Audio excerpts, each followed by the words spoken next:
ইলিশ মাছ হচ্ছে গিয়ে মধ্যবিত্তদের জন্য দুর্গাপুজোর মতো। বছরে একবারই উপভোগ করা যায়। বড্ড দাম যে।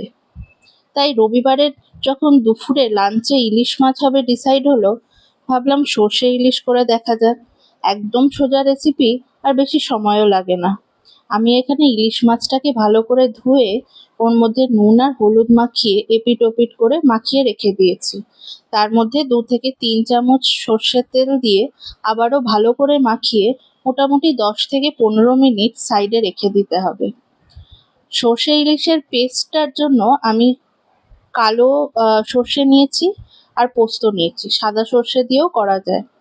ভালো করে প্রথমে সর্ষে আর পোস্তটাকে একটা ড্রাই গ্রাইন্ড করে নিতে হবে। তার মধ্যে 2টো কাঁচা লঙ্কা দিয়েছি। ওর মধ্যে অল্প একটু জল দিয়ে একটা স্মুথ পেস্ট বানিয়ে নিতে হবে।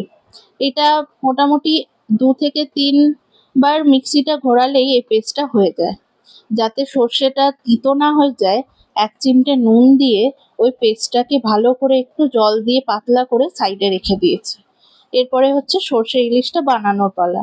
কড়াইতে 2 থেকে 3 চামচ তেল দিয়ে প্রথমেই দিয়ে দিয়েছি কালো জিরে ফোড়ন।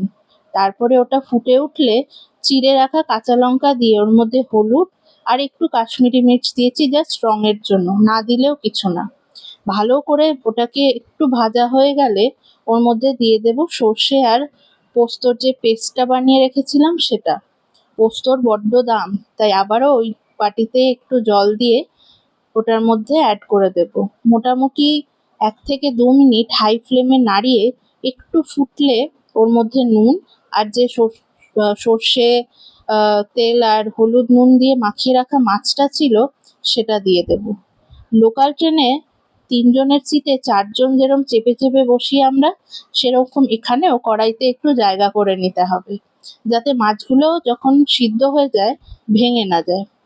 মোটামুটি একটু জায়গা করে সব মাছ বসিয়ে এরপরে ওটাকে ফ্লেম একদম লো করে ঢাকা দিয়ে রেখে দিতে হবে 10 মিনিট।